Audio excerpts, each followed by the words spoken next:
Sinus గదుల్లో infection మూలంగా మొదలయ్యే సైనసైటిస్ నరక బాధల్ని తలపిస్తుంది. సైనసైటిస్తో బాధపడుతున్నప్పుడు నిరంతర జలుబు, నిత్యం తలనొప్పి బాధలు ఉంటాయి. ఇక ముక్కులో బెరడ పెట్టినట్టుగా ఉండి ఊపిరి తీసుకోవడం కష్టంగా ఉంటుంది.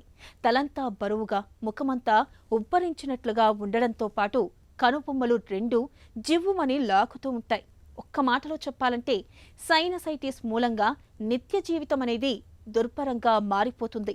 వేధించే సైనస్ బాధలకు మన సాంప్రదాయ వైద్యం ఆయుర్వేదం చెబుతున్న చికిత్సలు, పరిష్కార మార్గాల గురించి ఇప్పుడు తెలుసుకుందాం.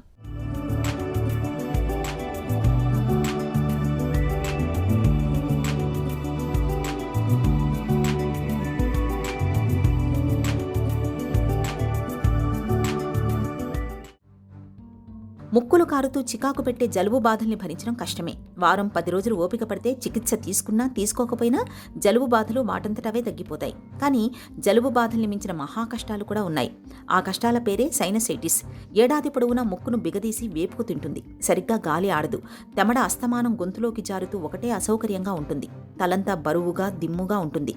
తలను కిందకు వంచితే కనుబొమ్మల్లో జివ్వుమనే నొప్పి విలవిల్లాడేలా చేస్తుంది. మన ముక్కుకు ఇరువైపులా ఉండే సైనస్ గదుల్లో ఇన్ఫెక్షన్ చేరడమే సైనస్ బాధలకు మూలమని చెబుతారు డాక్టర్లు.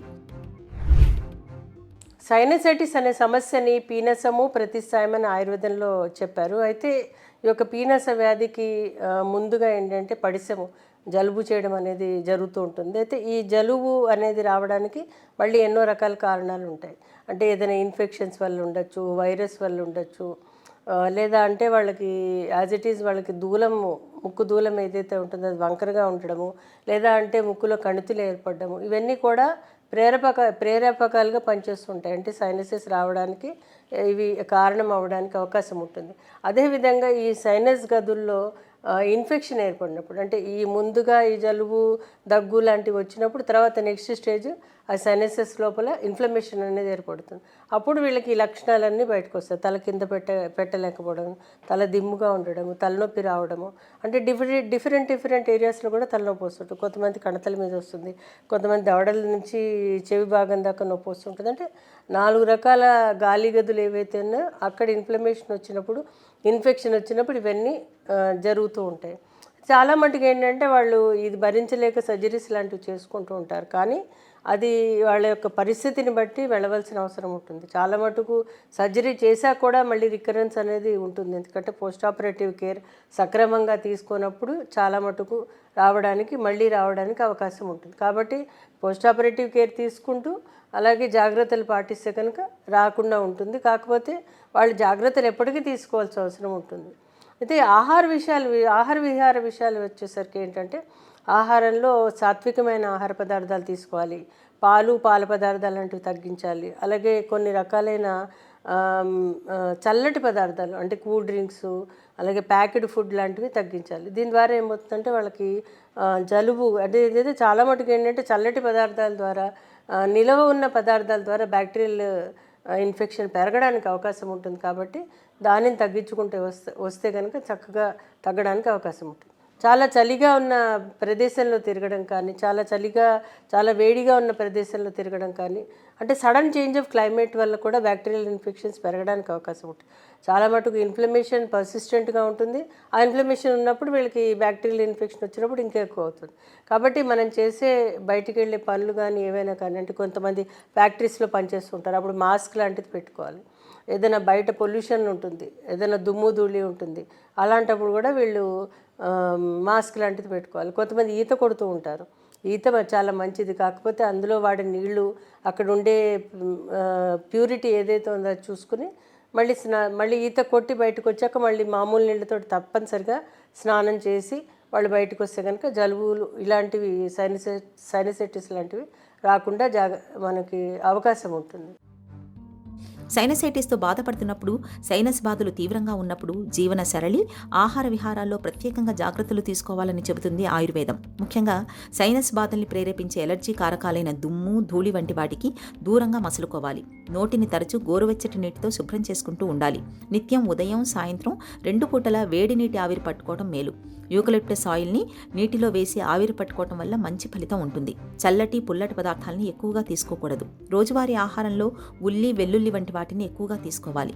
గోరువెచ్చటి నువ్వుల నూనెతో ముక్కు, కనుబొమల మధ్య భాగంలో మృదువుగా మర్దన చేయటం వల్ల సైనస్ బాధలు తగ్గుముఖం పడతాయి. సైనసైటిస్కి చిట్కాల విషయానికి వచ్చేసరికి చాలా ఔషధాలు ఆయుర్వేదంలో చెప్పారు. చాలా మటుకు స్పైసీగా ఉన్నవి ఆయుర్వేదంలో ఇస్తూ ఉంటాం. ముఖ్యంగా ఈ యొక్క కఫాన్ని తగ్గించడానికి, అలాగే పిత్తాన్ని తగ్గించడానికి, వాతాన్ని తగ్గించడానికి దాని తర్వాత ఒకటి ఎక్కువగా కఫాన్ని తగ్గించేవి ఎక్కువ ఆయుర్వేదంలో ఉంటాయి. ఇది ఇందులో చిత్రక హరితకి అనే ఔషధం ఆయుర్వేదంలో చెప్పారు. అంటే చిత్రకం అనేది బయట మార్కెట్లో దొరుకుతుంది, హరితకి కరక్కాయ, ఈ రెండు ఔషధాలు సమానంగా తీసుకుని దీంట్లో అంటే సుమారు ఇది 1 గ్రాము అదొక గ్రాము తీసుకుంటే దీనికి సమానంగా ఇంకొక 2 గ్రాములు ప్లస్ తేనె ఒక 4 గ్రాములు, ఇవి మొత్తం కలిపి ఒక మిశ్రమంగా చేసి పొద్దున్న ఒక 4 గ్రాములు, సాయంత్రం ఒక 4 గ్రాములు తీసుకుంటే కనుక, అంటే మంచినీళ్ళతో పాటు తీసుకోవచ్చు, పాలతో పాటు తీసుకోవచ్చు, గోరువెచ్చటి నీళ్ళతో పాటు కూడా తీసుకోవచ్చు. ఇది తీసుకోవడం ద్వారా వీళ్ళకి కఫం చాలా బాగా తగ్గుతుంది. ఈ యొక్క సైనసైటిస్ ఏదైతే ఉందో, ఇన్ఫ్లమేషన్ ఏదైతే ఉంటుందో అది కూడా తగ్గుతుంది. ఇంకొక ఔషధం ఏంటంటే ధాత్రి రసాయనం. ధాత్రి అంటే ఉసిరికాయ.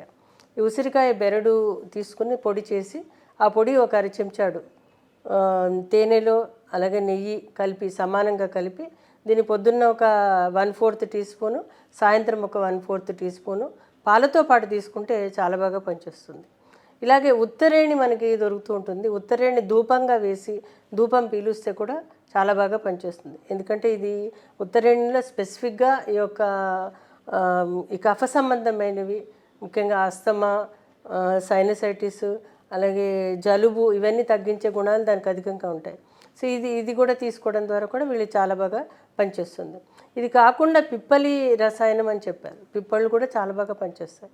పిప్పళ్ళు రోజు ఒక 5-6 రోజుల పాటు పిప్పళ్ళు, అంటే ఫస్ట్ డే ఒక పిప్పలి, రెండో రోజు 2 పిప్పళ్ళు, మూడో రోజు 4 పిప్పళ్ళు, ఐదో రోజు 8 పిప్పళ్ళు, 4 రోజు, ఇలా రోజుకి డబుల్ చేసుకుంటూ 5 రోజుల పాటు 20 పిప్పళ్ళు మళ్ళీ తగ్గించుకుంటూ రావాలి. ఇలా 10 రోజుల పాటు ఆ పిప్పళ్ళని వేయించి, ఆ వేయించిన పిప్పళ్ళని వృద్ధి అంటే రోజు దాన్ని పెంచుకుంటూ వెళ్ళి మళ్ళీ నెమ్మదిగా తగ్గించుకోవాలి 5వ రోజు 6వ రోజు నుంచి. ఇలా 10 రోజులు తేనెలో కలిపి తీసుకుంటే, అది కూడా భోజనానికి ముందర పాలతో పాటు తీసుకోవాలి. తీసుకుంటే కానీ చాలా బాగా పనిచేస్తుంది. ఇంకా చికిత్స విషయానికి వచ్చేసరికి, అంటే ఆయుర్వేదంలో చికిత్స విషయానికి వచ్చేసరికి చాలా రకాలైన ఔషధాలు ఆయుర్వేదంలో చెప్పారు. ఇది కాకుండా దీనికి సరిపడా మందులు, అంటే కఫహార చికిత్స కూడా అవసరం ఉంటుంది. కాబట్టి దీనికి నస్యకర్మ, అలాగే ధూపము, అలాగే స్వేదము, ఇలా రకరకాలైన కర్మలతో పాటు మందులు కూడా ఇస్తూ ఉంటాము. ముఖ్యంగా ఇందులో ఔషధాలు చాలా రకాలు ఉంటాయి. చిత్రక హరితికి అనేది యాజ్ ఇట్ ఈజ్ ఔషధం దొరుకుతూ ఉంటుంది. త్రికటకాలు అనేవి దొరుకుతూ ఉంటాయి. అలాగే ఖదిరా అనేది దొరుకుతూ ఉంటుంది. అలాగే ఉత్తరేణితో చేసిన కొన్ని రకాలైన ఔషధాలు ఉంటాయి. అలాగే సీతోఫలాచూర్ణము, తాళిసాచూర్ణము, అలాగే కొన్ని రకాలైన మృత్యుంజయ రస్సు, ఇలా కొన్ని రసయోగాలు కూడా ఉన్నాయి. అయితే ఆ యొక్క కండిషన్స్ని బట్టి, అంటే ఒక వ్యోషాది వడ్డీ అనేది ఉంటుంది, అది దానిని ఇంకొక 2-3 డ్రగ్స్ తోటి కలిపి ఇస్తూ ఉంటాం. అంటే కాంబినేషన్ ఆఫ్ మెడిసిన్స్ ఉంటాయి. అవి తీసుకున్నప్పుడు ఇది త్వరగా తగ్గడానికి అవకాశం ఉంటుంది. ఏదేలా ఉన్నా కానీ సుమారు 3 నుంచి 6 నెలలు మందులు తీసుకుంటే కనుక చాలా త్వరగా తగ్గడానికి అవకాశం ఉంటుంది. ఈ సీజన్లో ముక్కును తరచూ గోరువెచ్చని నీటితో శుభ్రం చేసుకుంటూ ఉండాలి. యోగా నిపుణుల సాయంతో జలనేతి ప్రక్రియను సాధన చేయడం మరీ మంచిది. ప్రతిరోజు ఉదయం సాయంత్రం వేళల్లో వేడి ఆవిరి పట్టుకోవడాన్ని ఒక అలవాటుగా మార్చుకోవాలి. ఎలర్జీలను తెచ్చిపెట్టే దుమ్ము, ధూళికి, ఇతర కాలుష్య కారకాలకు దూరంగా ఉండాలి. చల్లని పదార్థాలు తీసుకోకూడదు. చల్లని గాలి తగలకుండా చెవిలో దూది పెట్టుకోవాలి. రోజువారీ ఆహారంలో ఉల్లి, వెల్లుల్లి మోతాదు ఎక్కువగా ఉండేలా చూసుకోవాలి. ఈ జాగ్రత్తలు శీతాకాలంలో సైనస్ బాధలను చాలా వరకు తగ్గిస్తాయి.